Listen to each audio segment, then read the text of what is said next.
Just in time for Valentine's Day, let me show you how I made this vintage heart-shaped cake.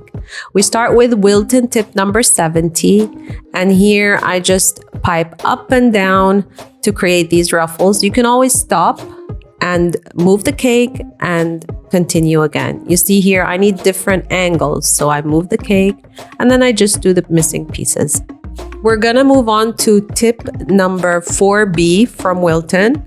And if you hold it a little bit at a 45-degree angle, push up a lot, and then on your way down, you release the pressure from the piping bag, you create these kind of like a shell border.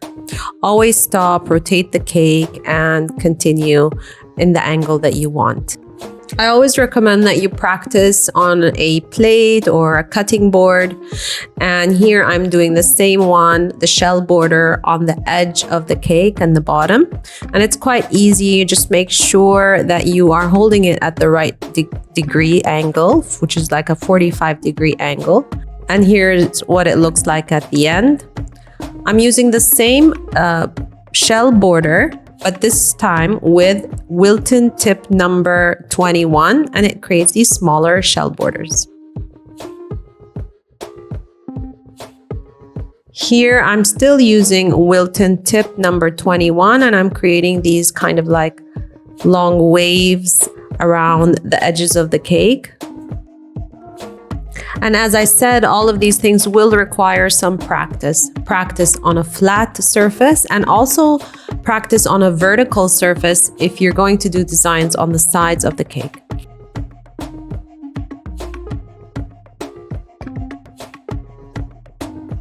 For the side ruffles, you can see that I marked where I'm going to pipe on the cake. I used a circle cutter and I just made an indent on the cake to mark where the ruffles will go. And then I start piping the ruffles just on these markings so I can make sure they are all even and they're all the same size. So no matter how hard I tried on, if I do it roughly on my own, they're not going to come out as perfect as this. And again, I'm using Wilton tip number 70. Then I'm doing these little rosettes on the edges of each ruffle with Wilton tip number 21.